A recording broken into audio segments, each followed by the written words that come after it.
Biasanya memutuskan operasi karena memang sudah ada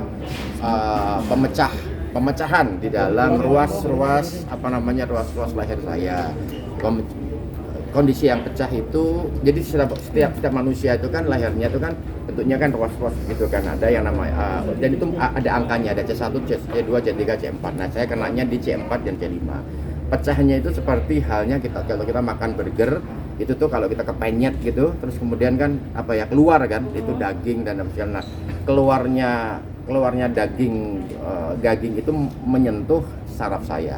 Jadi pecahnya itu kemudian kata dokter dianggap sebetulnya tidak berbahaya gitu kan. Bahkan dokternya bilang bahwa itu tidak menyebabkan Mas Hanung mati gitu lah, intinya seperti itu ya kan. Tapi membuat Mas Hanung terganggu aktivitasnya ya kan. Ya gimana sih rasanya merasa sakit, pegel apa segala macam gitu kan. Ini semua tergantung Mas Hanung gitu kan. Nah, kalau Hanung mau hilang semuanya, ya satu-satunya jalan adalah operasi. Terapi udah nggak bisa gitu kan. Mau terapi, semakin diterapi pasti akan semakin kesentuh semakin bleber nanti malahan gitu kan. Nah, alternatif kedua adalah minum obat ya kan. Minum obat painkiller.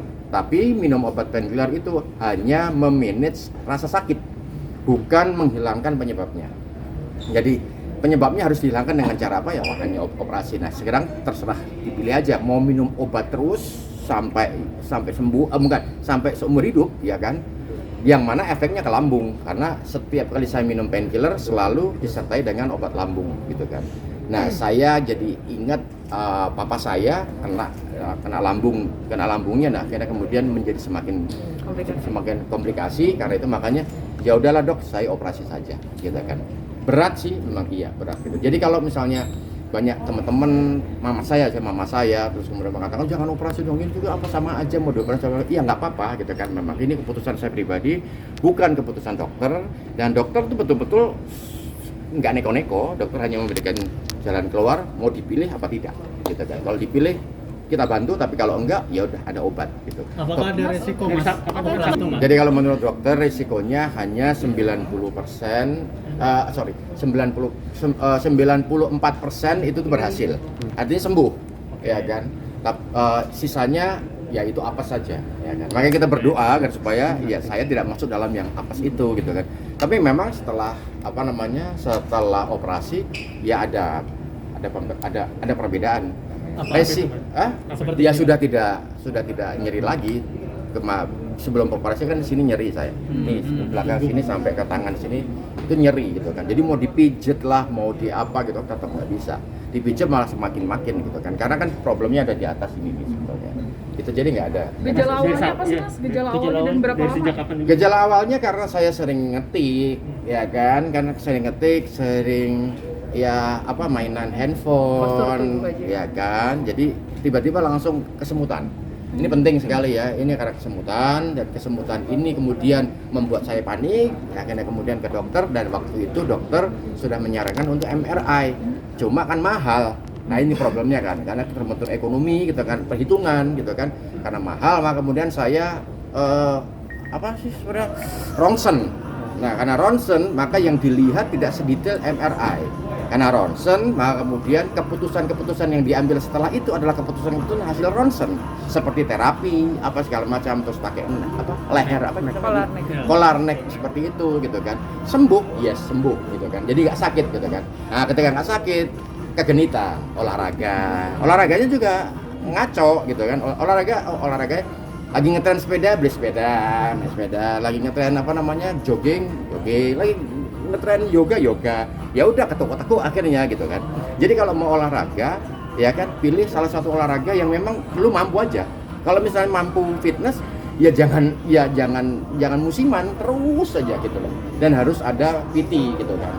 Kalau misalnya nggak mampu itu ya pilih olahraga yang ringan, jogging aja gitu kan. Ya itu murah kok gitu kan. Jadi nggak perlu harus yang wow seperti itu. Nah akibat itu olahraga yang tidak konsisten itu menambah. Itu dari sejak kapan sih udah mulai rasa sakit, mulai ngetik? 4 tahun yang lalu sebetulnya. 4 tahun yang lalu pada saat saya syuting Habibie Ainun 3 itu saya udah pakai collar neck. Mulai kerasa sakit banget 2 tahun ini pas pandemi itu di Jogja. Enggak sakit pada saat pandemi, malah enggak. Jadi, nah justru pada saat 4 bulan yang lalu, pada saat kondisi di tubuh saya mengurus gitu kan ya akibat diet dan juga olahraga kok kemudian nongol lagi ya kan. Tapi jadi memang ternyata siklusnya seperti itu. Jadi seolah-olah itu udah sembuh, nggak sakit, tapi ternyata itu hanya manajemen sakit aja gitu kan. Sakitnya hilang seketika tapi nanti akan kambuh lagi seiring dengan pergerakan badan tubuh tidur yang tidak sesuai dengan jamnya. Apalagi orang kayak saya banyak begadang, ngedit lebih suka kerja malam dibandingkan kerja siang. Ya karena kerja siang pasti diganggu anak saya kan gitu. Saya sih awalnya sempat panik aja protes karena kan mikir mau operasi. Pertama operasi banyak yang bilang banyak yang gagal, cuman itu konsep operasi zaman dulu katanya, kata dokter yang sekarang ternyata operasi 6 jam habis operasi udah bisa pulang. Cuman khawatir aja namanya operasi kan di sininya tuh di lehernya harus ada dibuka berapa senti, terus dimasukin bantalan di belakang itu, jadi udah gitu bius total, lebih khawatir ke sana. Tapi alhamdulillah pas udah selesai tindakan kayaknya ini solusi yang paling tepat buat kasus Mas Hanung sih. Sesering apa sih bawelin Mas Hanung biar mengingatkan jadi kondisi? Postur tubuhnya itu dia emang suka agak santai gitu, karena mungkin kita tidur sekasur kan suka rame-rame sama anak-anak bisa berenam gitu kan.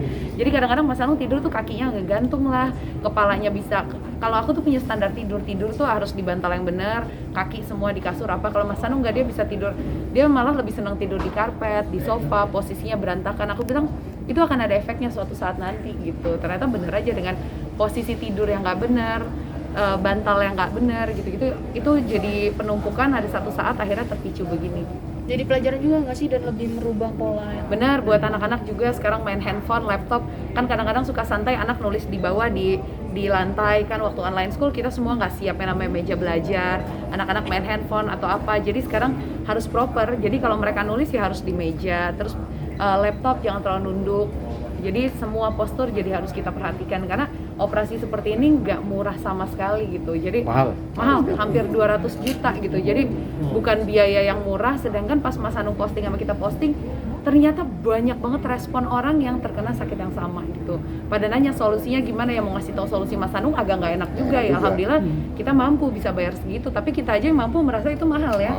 Apalagi orang yang nggak mampu gitu. Sedangkan itu sangat mengganggu, yang namanya saraf kejepit sangat mengganggu hidup gitu. Ada pantangan nggak sih Mbak setelah? Nggak ada sih ya, cuman olahraga harus lebih perhatikan, posisi tidur, posisi tubuh itu harus lebih baik aja, sekarang harus diperhatikan. Ya jadi olahraga itu harus betul-betul dengan PT, dengan orang-orang yang memang profesional, yang paham tentang tubuh.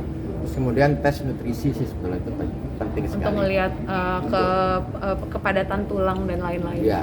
Artinya tapi ini memang setelah melakukan operasi bisa dibilang insya Allah saraf kejepitnya Mas Hanung ini sembuh total. Insya Allah kalau kata dokter udah boleh Mas, silahkan kalau mau naik motor lagi boleh, main bola lagi juga boleh, gitu kan. Tapi saya tetap nggak mau, saya udah cukup.